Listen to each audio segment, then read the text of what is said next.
ભરૂચ નજીક Delhi Mumbai express way પર ફરી એકવાર ગંભીર બેદરકારી સામે આવી છે। પ્રતિબંધ હોવા છતાં 4 સવારી સાથે બાઇક હાઈવે પર દોડતો વિડીયો સોશિયલ મીડિયા પર વાયરલ થતા સુરક્ષા વ્યવસ્થાની હકીકત ખુલ્લી પડી છે। વાયરલ વિડીયોમાં બાળક અને 2 મહિલાઓ સાથે એક બાઇક સવાર એક્સપ્રેસ વે પર નિર્ભયતાથી દોડતો જોવા મળે છે। જ્યાં 100 થી 120 કિલોમીટર પ્રતિ કલાકની ઝડપે ભારે વાહનો દોડે છે, ત્યાં 4 લોકો સાથે બાઇક ચલાવવું માત્ર નિયમભંગ નહીં પરંતુ સીધું મોતને આમંત્રણ આપવા સમાન છે। મુખ્ય સવાલ સીધો એ છે કે પ્રતિબંધ હોવા છતાં બાઇક અંદર આવી કઈ રીતે?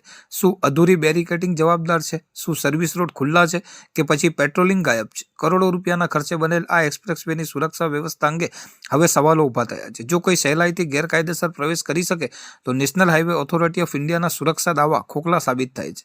હવે તંત્ર માટે આ વાયરલ વિડીયો અંતિમ ચેતવણી સમાન છે। ગેરકાયદેસર પ્રવેશ તાત્કાલિક સીલ કરવો, સતત પેટ્રોલિંગ શરૂ કરવું અને કડક દંડાત્મક કાર્યવાહી કરવી અત્યંત જરૂરી બની છે। નહીં તો કોઈક મોટી દુર્ઘટના દૂર નથી। હવે પ્રશ્ન યથાવત છે, શું તંત્ર સમયસર જાગશે કે પછી કોઈ દુર્ઘટનાની રાહ જોશે?